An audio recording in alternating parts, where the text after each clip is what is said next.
आप सब किसी न किसी पुत्र या पुत्री के पिता हैं, बाप हैं।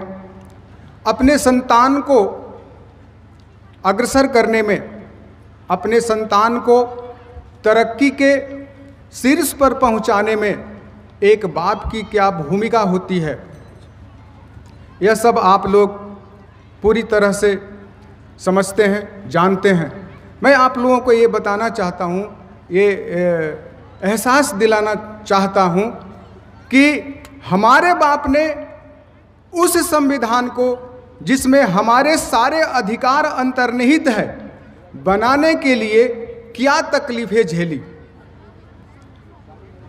भारत गुलाम था, अंग्रेज जा रहे थे। 1946 की बात है, कैबिनेट मिशन भारत में आया, संविधान सभा बनाने की सुझाव दिया। संविधान सभा के द्वारा संविधान बनाना तय हुआ, लेकिन संविधान सभा में प्रवेश करने के लिए किसी भी राज्य का, किसी भी प्रोविंस का प्रतिनिधि होना बहुत जरूरी था। अब बाबा साहब को संविधान सभा में प्रवेश करना बहुत ही मुश्किल था, नामुमकिन था, क्योंकि जो मनुवादी थे, जो बहुजनों के हित कभी सोचते नहीं थे, जो बहुजनों को पशु से भी हीन जीवन में रखने के लिए उद्धत थे, वे बाबा साहब को संविधान सभा में किसी भी हाल में प्रवेश करने नहीं देना चाहते थे। बाबा साहब महाराष्ट्र के रहने वाले थे, मुंबई के रहने वाले थे। वे दिल्ली से चुनाव लड़ सकते थे, मुंबई से लड़ सकते थे, महाराष्ट्र के किसी क्षेत्र से लड़ सकते थे, लेकिन मनुवादियों ने उनको मजबूर किया। इसलिए बाबा साहब को पश्चिम बंगाल जाना पड़ा, और पश्चिम बंगाल का वह क्षेत्र जहां पर 52% भंगी समुदाय के लोग रहते थे और 48% मुस्लिम समुदाय के लोग रहते थे, आज वो क्षेत्र बांग्लादेश में है। वो जैसोर, खुलना, बोरीसाल, फरीदपुर क्षेत्र के नाम से जाना जाता है। बाबा साहब वहाँ गए क्योंकि संविधान सभा में उनको प्रवेश करना था, और संविधान सभा में इसलिए प्रवेश करना था कि आज जिस तरह से हम अच्छे अच्छे वस्त्रों में सुसज्जित होकर के बैठे हैं, कीमती गहनाओं में, आभूषण में सज धर कर बैठे हैं, कोट टाई पैंट में बैठे हैं, वह स्थिति में हम आए। इसलिए संविधान का लिखना जरूरी था, और संविधान में हमें हमारे अधिकार का उपबंध करना भी जरूरी था, और ऐसा काम हमारा बाप ही कर सकता था, हमारे बाबा साहब ही कर सकते थे। इसीलिए वो पश्चिम बंगाल में जाकर के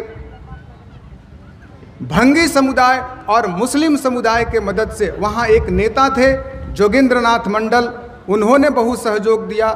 वे वहाँ से जीत करके संविधान सभा में प्रवेश किए। संविधान सभा में बाबा साहब जब प्रवेश किए, संविधान सभा बन गया। इसी बीच भारत आजाद हो गया 15 अगस्त 1947 को, और आप सब जानते हैं कि भारत के आज़ादी के साथ साथ भारत का विभाजन भी हुआ, बंटवारा भी हो गया। तो बाबा साहब जिस क्षेत्र से चुनाव जीत करके आए हुए थे, वह बांग्लादेश में चला गया, पूर्वी पाकिस्तान में चला गया, और बाबा साहब की जो थे वो भारत में रह गए। तो इस दृष्टिकोण से बाबा साहब भारत के संविधान सभा के सदस्यता से वो अलग हो गए। तो फिर उनके लिए एक संकट हो गया, उनके लिए एक घोर निराशा हो गया कि जिन समाज के लिए मैं जीवन भर लड़ा, जिस समाज को शीर्ष पर बैठाने के लिए, हुक्मरान बनाने के लिए, रूल बनाने वाले, अधिकार देने के लिए मैंने संघर्ष किया, वो संविधान के माध्यम से ही संभव हो सकता था। अब मेरे लिए राजनीति मुश्किल हो गई। बाबा साहब हताश हो गए, निराश हो गए। लेकिन बाबा साहब बहुत महान व्यक्ति थे। उन्होंने इंग्लैंड जाकर के वहाँ के प्रधानमंत्री से मदद लिया और उनके मदद से वो मुंबई में एक सीट खाली कराया गया। वहाँ का जो प्रधानमंत्री थे, उस समय के जो राज्य के मुख्यमंत्री हुआ करते थे, वो प्रधानमंत्री कहे जाते थे। उनको डॉक्टर राजेंद्र प्रसाद ने पत्र लिखा और M.K. जयकर नाम करके एक व्यक्ति से सीट खाली कराया गया। उस सीट पर बाबा साहब निर्विरोध जीते और पुनः संविधान सभा में पहुँचे, क्योंकि जो ब्राह्मणवादी लोग थे, जो मनुवादी लोग थे, उनका ये संकल्प था कि बाबा साहब को संविधान सभा में प्रवेश करने के लिए हम खिड़की और दरवाजे बंद कर देंगे। लेकिन बाबा साहब बहुत बुद्धिमान व्यक्ति थे। जब खिड़की और दरवाज़ा बंद हुआ तो उन्होंने संविधान सभा में रोशनदान के माध्यम से प्रवेश किया। अब हम आगे बढ़ते हैं। संविधान लिखने की बात आती है तो जिस समय बाबा साहब संविधान की रचना कर रहे थे, उस समय वे गंभीर बीमारी से पीड़ित थे। उनको मधुमेह की बीमारी थी, डायबिटीज की बीमारी थी। और जिस समय बाबा साहब भारत के संविधान की रचना कर रहे थे, उस समय वह महिलाओं के लिए, भारत के सीमा क्षेत्र में रहने वाले स्त्रियों के लिए हिंदू कोड बिल की भी रचना कर रहे थे। और हिंदू कोड बिल भारत के इतिहास में सबसे बड़ा बिल माना जाता था। बाबा साहब अंबेडकर के लिए हिंदू कोड बिल उतना ही महत्वपूर्ण था जितना भारत का संविधान था। तो हिंदू कोड बिल और भारत की संविधान बाबा साहब दोनों एक साथ लिख रहे थे। तो मधुमेह के कारण उनके पैरों में काफ़ी दर्द होता था, उनके पैरों में काफ़ी पीड़ा होती थी। वो रात रात भर जागते थे और दीवार के सहारे चलते थे। जब उनके पैरों में, जब डायबिटीज गंभीर अवस्था में चला जाता है तो शरीर की नसें भी प्रभावित होती है, और शरीर की नसों में जब दर्द होता है तो उसके कोई दवा नहीं होती है। तो वो सेकाई करते थे। उनकी पिंडलियों में जब जोर के दर्द होते थे तो उसका वो सेकाई करते थे। सेकाई के बाद जब थोड़ा सा आराम मिलता था तो वह फिर लिखना शुरू करते थे। जब फिर दर्द बढ़ता था तो वो दीवार के सहारे चलते थे और कुछ दूर चलने के बाद, कुछ देर चलने के बाद फिर संविधान लिखते थे। तो हमारे अतिथियों ने जो आपको संविधान के अंतर्गत आर्टिकल वाइज, अनुच्छेद वाइज जो अधिकारों की चर्चा किया, जिन अधिकारों का उपयोग करके आज हम गांव के बाहर के गंदी बस्तियों से उठ करके शहर के पौष इलाके में आ गए हैं, शहर के बड़े बड़े बिल्डिंग्स में आ गए हैं और हमारे चेहरे पर रौनक आ गई है। हम डीएम, डीसी, मंत्री, मुख्यमंत्री और राष्ट्रपति तक बन गए हैं। वे जो पद हम प्राप्त किए, उस पद के लिए जो अधिकार बाबा साहब हमारे संविधान में जो लिखा, वो इतनी कष्ट और इतनी पीड़ाओं से लिखा। तो जो एक बाप अपने संतान के ऊपर उठाने के लिए, शीर्ष पर पहुंचाने के लिए जो कष्ट सहता है, उससे भी अधिक बाबा साहब ने देश के समस्त बहुजनों के लिए और समस्त देशवासियों के लिए कष्ट उठा करके भारत के लिए एक ऐसा संविधान लिखा जो विश्व का सबसे बड़ा लिखित समता मूलक संविधान है। भारत में जो संविधान है जिसे बाबा साहब ने लिखा, वो दुनिया का सबसे बड़ा लिखित दस्तावेज है। और जिस तरह से मनुस्मृति में जो कानून बनाया गया, जो किसी से अनुमोदन नहीं लिया गया, जो किसी का उस पर सहमति नहीं थी, बाबा साहब ने भारत के संविधान को इस तरह से नहीं लिखा, बल्कि बाबा साहब ने जो भारत का संविधान लिखा वो समस्त देशवासियों में, समस्त देशवासियों के लिए और भारत के सीमा क्षेत्र में रहने वाले सभी धर्म, जाति, वर्ण, संप्रदाय और लिंग के कल्याण की उदात्त भावना से प्रेरित होकर के लिखा। ऐसा नहीं कि किसी जाति विशेष के लिए उन्होंने भारत के संविधान में कोई विशेष प्रावधान किया। जैसा कि अभी आपको बताया गया, आर्टिकल 14 में इक्वालिटी बिफोर लॉ का कंसेप्ट बाबा साहब ने दिया, और जो समाज के बहिष्कृत लोग थे उनके लिए भी आर्टिकल बनाया। और न केवल आर्टिकल बनाया बल्कि हम किस तरह से सम्मानित जीवन जिए, किस तरह से हम गौरवपूर्ण जीवन जिए, इसके लिए भी उन्होंने हमारे लिए संविधान में प्रावधान किया। और हम किस तरह से समृद्धि करें, विकास करें, किस तरह से आर्थिक उपार्जन करें, किस तरह से समाज में पॉलिटिकल डेमोक्रेसी के साथ साथ सोशल और इकोनॉमिकल डेमोक्रेसी आए, यानी सामाजिक और आर्थिक समानता आए, इसके लिए भी उन्होंने उपबंध किया। तो जो भारत का संविधान बाबा साहब ने निर्माण किया, उसका निचोड़ जो है वो भारत के संविधान की भूमिका में बाबा साहब ने पिरो दिया। भारत के संविधान की भूमिका को प्रियम्बल कहते हैं, प्रीफेस कहते हैं, प्रस्तावना कहते हैं, जिसमें मुख्यतः 4 बातें हैं: लिबर्टी, इक्वालिटी, फ्रेटर्निटी और सोशल जस्टिस। ये संविधान के 4 जो चीज़ें हैं, उसमें संविधान, समस्त संविधान का जो निचोड़ है वो समाहित है। तो इस प्रकार बाबा साहब ने कहा कि जो संविधान की भूमिका है वो समस्त संविधान के मूल तत्वों का समाया हुआ एक पिटारा है। यानी संविधान की जो भूमिका है, संविधान का जो प्रस्तावना है, वो संविधान का सार तत्व है, essence of the constitution of India है।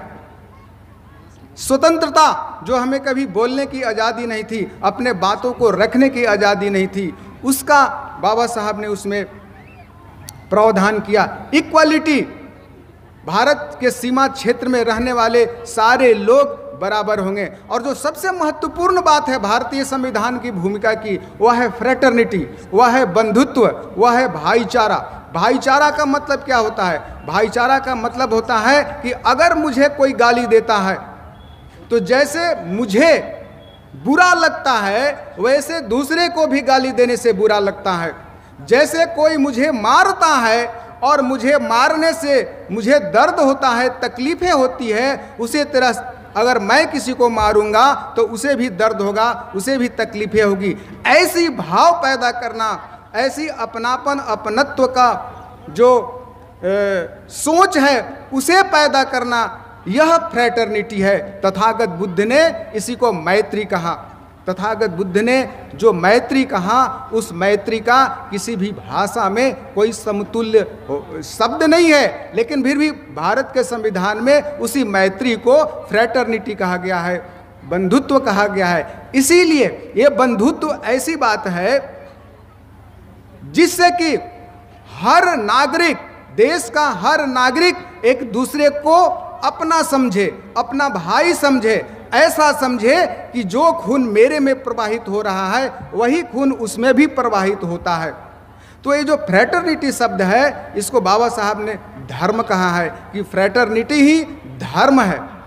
तो अगर भारत के सभी नागरिकों के अंदर फ्रेटर्निटी यानी बंधुत्व की भाव का समावेश हो जाएगा तो वो जातिवाद नहीं करेंगे, वो अस्पृश्यता नहीं करेंगे, वो ऊंच नीच का भेदभाव नहीं करेंगे, वो लिंग भेद नहीं करेंगे। इसीलिए बंधु, आज जो मनुवाद है, आज जो मनुवादी है, जो धर्म आधारित राष्ट्र की वकालत करता है, उसको संविधान की इस प्रस्तावना के अंतर्गत जो फ्रेटर्निटी है उससे तकलीफ है। क्योंकि अभी हाल में ही राज्यसभा में एक मनुवादी व्यक्ति द्वारा बिल पास लाया गया जिसमें फ्रेटर्निटी को निकालने का बिल था। अगर संविधान की प्रस्तावना से फ्रेटर्निटी और बंधुत्व को निकाल दिया जाएगा तब तो जातिवाद, अस्पृश्यता और वर्णवाद लीगलाइज हो जाएगा। तब संविधान का आर्टिकल 17 का कोई मतलब ही नहीं रहेगा, क्योंकि वे आपसे जातिवाद करेंगे, वे आपसे छुआछूत करेंगे, वे आपसे भेद करेंगे, वो आपको तकलीफ देंगे। इस चीज को संविधान के अंतर्गत जो प्रस्तावना है, जो प्रस्तावना में फ्रेटर्निटी है, वह रोकती है। क्योंकि फ्रेटर्निटी का काम क्या है? Fraternity for what? Fraternity for dignity of the person, personal dignity. संविधान के प्रस्तावना में लिखा हुआ है कि fraternity for personal dignity and unity and integrity of the nation. यानी फ्रेटर्निटी की आवश्यकता किस लिए पड़ती है?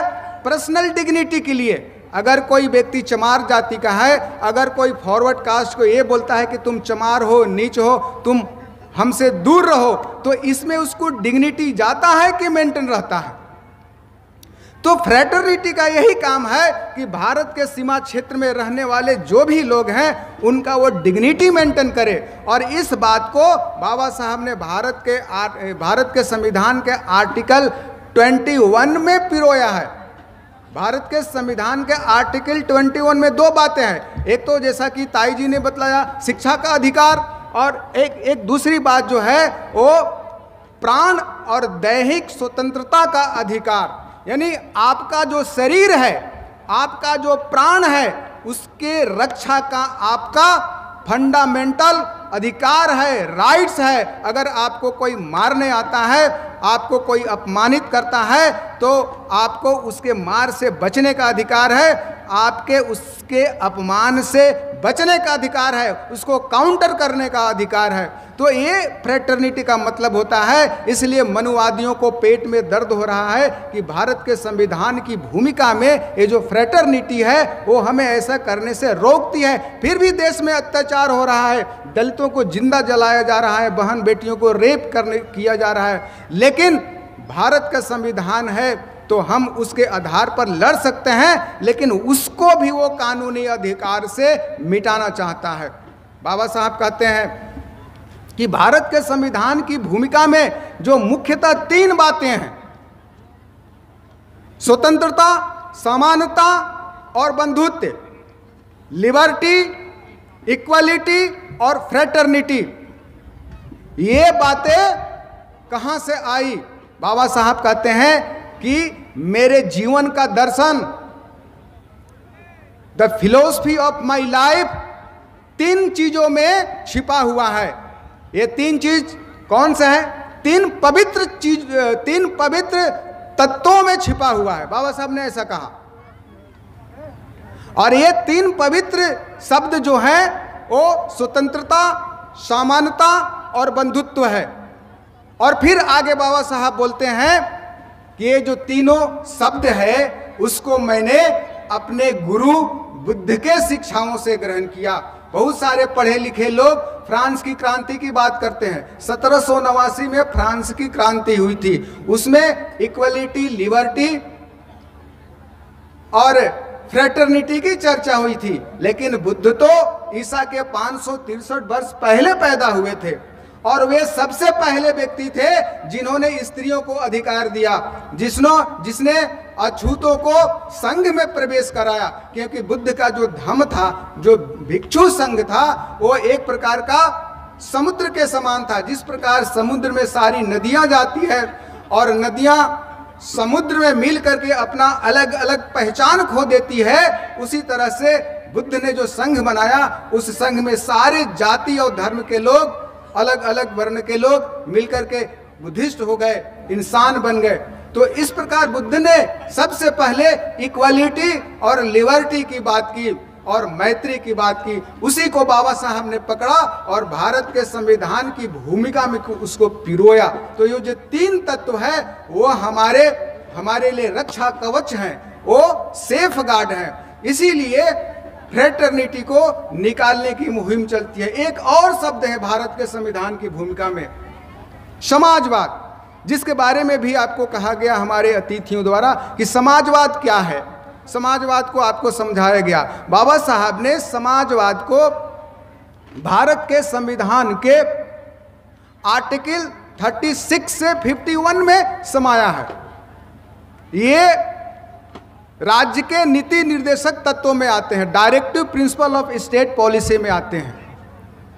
इसमें संविधान राज्यपाल और सरकार को ये आदेश देता है, राष्ट्रपति को आदेश देता है कि समाज में आर्थिक समानता के लिए, गरीब तबके के लोगों के लिए जो बन पड़े उनके उत्थान के लिए उद्योग करना है, ताकि सबको एक समान आगे बढ़ने का अवसर मिले, सबको एक समान प्रगति करने का अवसर मिले, सब आगे बढ़े, एक समान आगे बढ़े, कोई पीछे ना छूटे। राज्य की साधन संपत्ति और संपदा पर सबका एक समान अधिकार होना चाहिए, यही समाजवाद है। तो भारत के संविधान में समाजवाद यद्यपि बाद में लाया गया, फिर भी बाबा साहब ने समाजवाद को पहले ही से ही भारत के संविधान के आर्टिकल 36 से 51 में पिरोया है। बाद में जो समाजवाद शब्द भारत के संविधान के भूमिका में आया, उसको और स्पष्ट कर दिया, उसको और मजबूत बना दिया। तो इसीलिए कुछ महीने पहले राज्यसभा में इस समाजवाद को भी निकालने के लिए बिल लाया गया। तो इस तरह से संविधान के माध्यम से जो आज आप कुर्सियों पर बैठते हैं, जो मंच पर बैठते हैं, जो राष्ट्रपति के पद तक पहुंचते हैं, जो सुप्रीम कोर्ट ऑफ इंडिया के पद तक पहुंचते हैं, उसे रोकने के लिए संविधान को बहुत ही चालाकी से, बहुत ही महीनी से, बहुत ही धीमे गति से उसको ख़त्म करने का प्रयास किया जा रहा है, ताकि हमें पता नहीं चले। हमें संविधान के आर्टिकल 12 से लेकर के 35 में फंडामेंटल राइट्स है। फंडामेंटल राइट्स के बारे में आपने सुना और आप पहले से भी जानते हैं कि फंडामेंटल राइट्स क्या होता है। भारत के संविधान में जो मौलिक अधिकार है, मौलिक अधिकार का मतलब होता है वे अधिकार जो जन्म से ही किसी को प्राप्त होते हैं। पहले तो हमें गांव के बाहर रहने का था, हम अंतवासीन थे, अंतज थे, नीच थे, चंडाल थे। तो भारत के संविधान के बदौलत हम शहरों में आ गए, कॉलोनी में आ गए, रिहायशी इलाकों में आ गए। तो ये जो फंडामेंटल राइट्स है, जो मूल अधिकार है, जो कोई छीन नहीं सकता है, वो भारत के संविधान में पहली बार उद्भूत हुआ। भारत के इतिहास में जब भारत का संविधान लागू हुआ नहीं था तो अंग्रेजों का शासन था। अंग्रेजों के पहले डच फ्रेंच का शासन था, मुगलों का शासन था, शक हुन गुर्जरों का शासन था, आर्यों का शासन था। तो अनेक अनेक राजाओं का शासन था अनेक कालों में, लेकिन सभी कालों में जो भी संविधान थे, उन किसी भी संविधान में मौलिक अधिकार का प्रावधान नहीं था। भारत के आज़ादी के बाद जो संविधान बना, उसी संविधान में पहली बार बाबा साहब ने फंडामेंटल राइट्स को इंक्लूड किया, उसमें शामिल किया। और बाबा साहब हमारी रक्षा के लिए, हमारी सुरक्षा के लिए एक हरी नहीं बल्कि दोहरी और तेहरी व्यवस्था किया। यानी हमारे संविधान में हमें जो अधिकार मिले वह अधिकार सुरक्षित रहे, वह अधिकार बने रहे, ताकि उससे हम लाभ प्राप्त कर रहे हैं, इसकी रक्षा की भी व्यवस्था बाबा साहब ने दिया।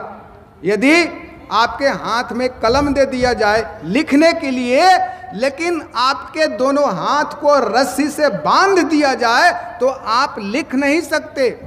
आपके हाथ में कलम है लेकिन हाथ बंधा हुआ है, इसलिए आप लिख नहीं सकते। ऐसा हो सकता था, इसलिए बाबा साहब ने संविधान में फंडामेंटल राइट्स को इंक्लूड तो किया, इंसर्ट किया, उसमें उपबंध तो किया, लेकिन उनको यह बात ध्यान में आया कि मैंने जो फंडामेंटल राइट्स दिए हैं, ये भारतीय समाज है, मोस्ट अनडेमोक्रेटिक सोसाइटी है, यानी असमता मूलक समाज है, गैर बराबरी पर आधारित समाज है। तो हमारे लोगों को फंडामेंटल राइट्स का उपयोग करने का हो सकता है, इन लोग अधिकार न दे, बाधा डाले, इसलिए बाबा साहब न केवल फंडामेंटल राइट्स दिया है, गार्ड ढाल भी बनाया है, हथियार भी दिया है, और वो है भारत के संविधान के आर्टिकल 32 में, जिसको कहते हैं संवैधानिक उपचारों का अधिकार। यानी यदि आपके फंडामेंटल राइट्स को उपभोग करने में कोई बाधा डालता है, आपके फंडामेंटल राइट्स का कोई अतिक्रमण करता है, चाहे वो व्यक्ति हो, जमींदार हो, सरकार हो, दबंग हो, या पुलिस हो, या प्रशासन हो, कोई भी व्यक्ति यदि आपके फंडामेंटल राइट्स के उपयोग करने में बाधा डालता है, उसका अतिक्रमण करता है, तो उसके रक्षा के लिए, उसके प्रोटेक्शन के लिए बाबा साहब ने भी संविधान में व्यवस्था किया है, और वह है आर्टिकल 32। और आर्टिकल 32 का इतना महत्व है कि बाबा साहब ने कहा था कि यदि मुझसे पूछो कि भारत के संविधान के 395 आर्टिकल में वह कौन सा आर्टिकल है जिसको निकाल दिया जाए तो संविधान नलिफाई हो जाएगा, संविधान का प्रभाव खत्म हो जाएगा, तो वो आर्टिकल 32 यानी राइट टू कॉन्स्टिट्यूशनल रेमेडी, यानी संवैधानिक उपचारों का अधिकार। यदि आपके फंडामेंटल राइट्स को कोई रोकता है तो उस आर्टिकल के तहत आपको सुप्रीम कोर्ट आपके पक्ष में खड़ा हो जाएगा। यानी supreme court is the safeguard of our fundamental rights.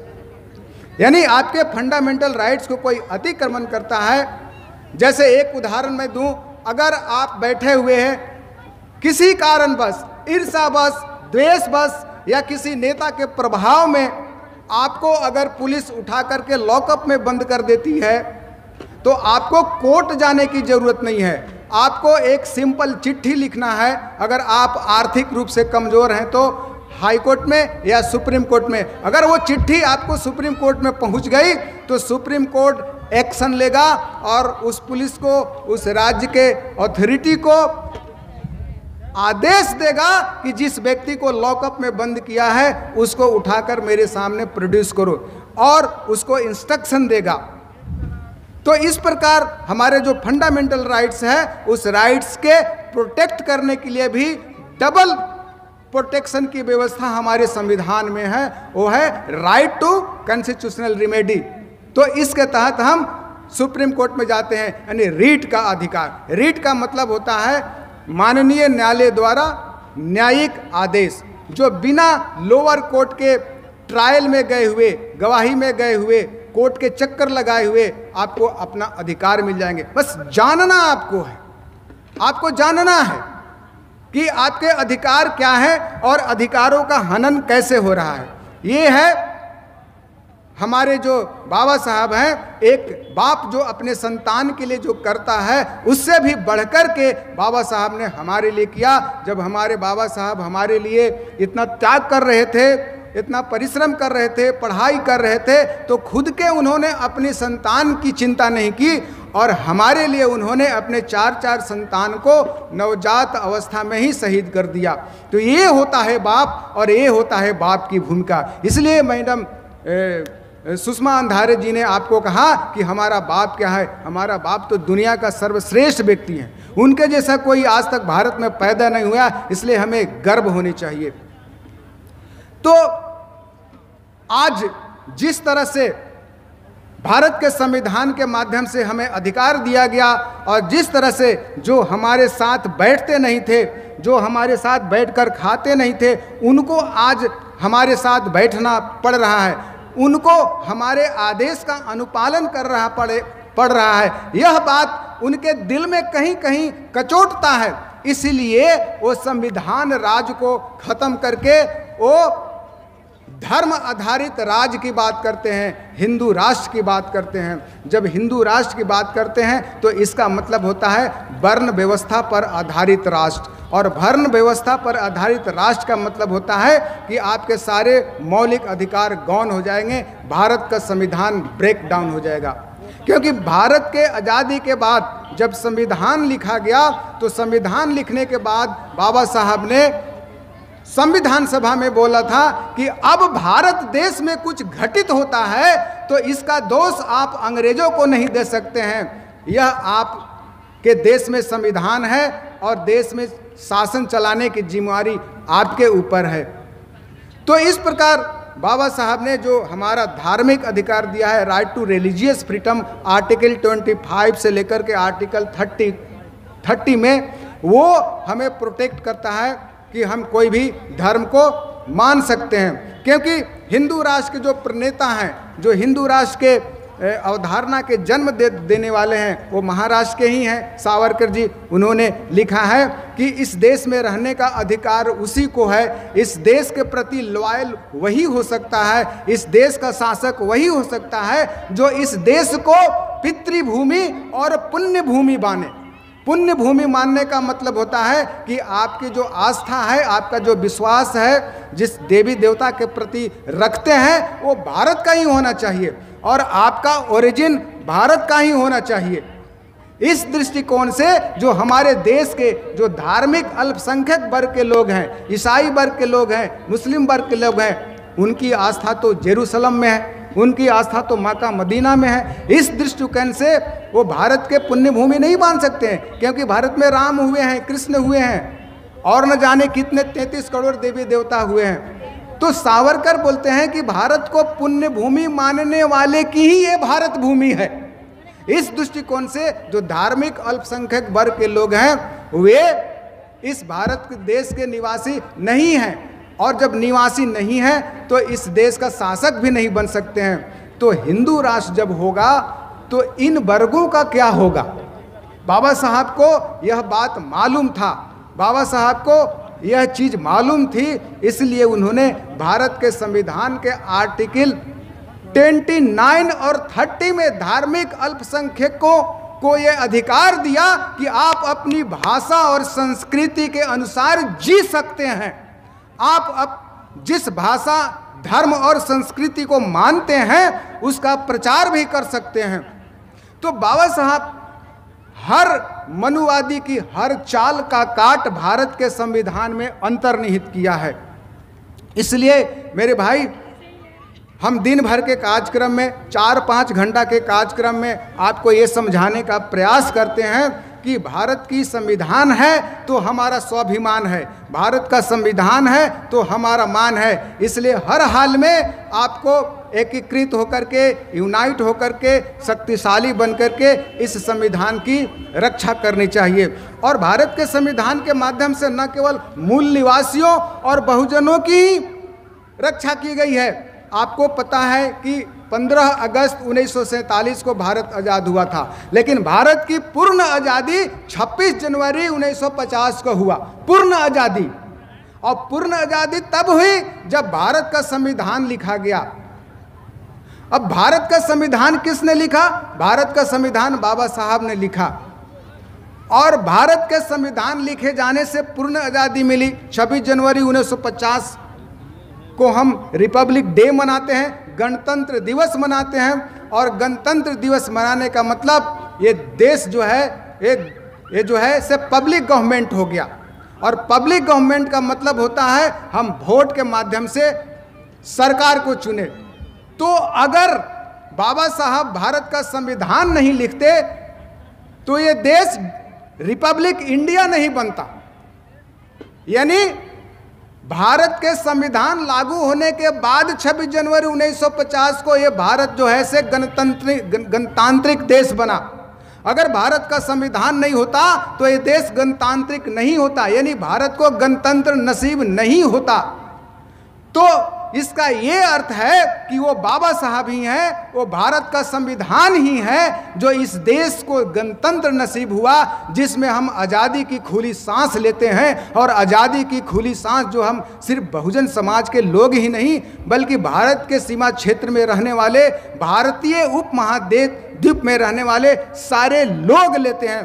तो ये समस्त देश के लिए भी भारत का जो संविधान है वो सम्मान की बात है, समृद्धि की बात है।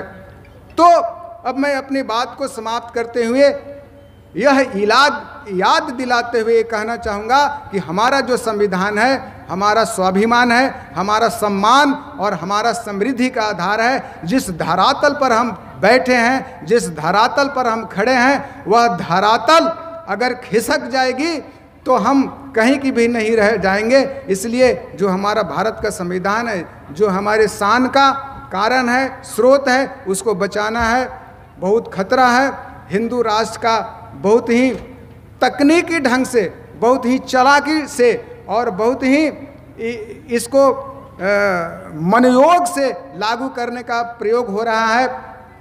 धीरे धीरे एक एक करके सभी आर्टिकल जो हमारे लिए उपयोगी हैं उनको नलिफाई किया जा रहा है, प्रभावहीन किया जा रहा है। एक समय ऐसा आएगा कि हमारे सारे अधिकार बंद हो जाएंगे और पुनः हम 1947 के पूर्व वाले स्थिति में आ जाएंगे, पुनः हमारे गले में टहरी और कमर में झाड़ू आ जाएगा। तो हम ऐसा काम न करें। एक बाबा साहब ने ऐसा किया कि 70 साल में हमें भारत का राष्ट्रपति और भारत के सुप्रीम कोर्ट का मुख्य न्यायाधीश बना दिया। तो हम सब मिलकर के ऐसा करें कि आगे आने वाली पीढ़ी हमसे भी ज़्यादा खुशहाल रहे, आबाद आए। और ऐसा अगर हम नहीं कर पाए तो आगे आने वाली पीढ़ी हमें गाली देगी, हमें धिक्कारेगा। तो हमें इस गाली से, धिक्कार से अगर बचना है तो आज से, अभी से हमें जुट जाना है और ऐसे अनेक कार्यक्रम करने हैं। साथियों, नेशनल जनमंच को सब्सक्राइब करें, साथ ही बेल आइकन की घंटी को बजाएं।